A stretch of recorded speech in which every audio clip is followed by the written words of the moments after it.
amo ng lugar na to, no? Inihahandog ng APT Entertainment. May bagong salta, Gundong! Ay, hindi ba, Balbak? Ano ba yan? Akong bahala dito, Gundong. Hoy, daka! Hindi mo ba alam na paghahari ko ang lupain na ito? Kung la kwenta, wag na yan sa... Kung la kwenta, wag na lang. Tulungan niyo ako. May lalaking sugatan. Si Bossing! Salamat naman at magaling ng amo mo. Salamat din at ginamot siya ng prinsesa niyo. Mabait ba yon? Walang katulad. Walang kaaway dito yun. Babae ako, ano ba dapat kong kampanan?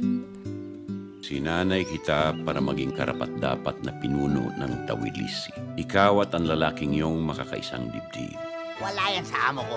Sa amo ko, plastado lahat. Hawig, ano? Di wala na rin siya kaaway. Hindi, dumadami araw-araw. Dito ko itinaboy ng hangin na matagal nang nakikinig sa aking dasal. Hindi papatol sa ganun ang amo ko. Ala, Ayaw mo pa kasing aminin Anong aaminin ko? na mahal mo rin ako. Kinausap ko na si Macuel. Pumayag na akong ipakasal ka sa kanya. Pero Ama, Kawawa naman si Ordua, Gundong. Alipin ng kanyang kaharian. Walang kabutihang idudulot ang mga kagaya ninyo. Kailangan umalis na tayo dito. Nais kong lumipat na may sariling pagwis. Nais kong marating pangarap ng mabilis. Ngayong Hunyo, ipunin ang pamilya at barkada at makisama sa gulo at saya wala sa mga ko sa lalaman tayo! Hanggang sa tayo! ng pinakaabangang tambalan sa buong kasaysayan.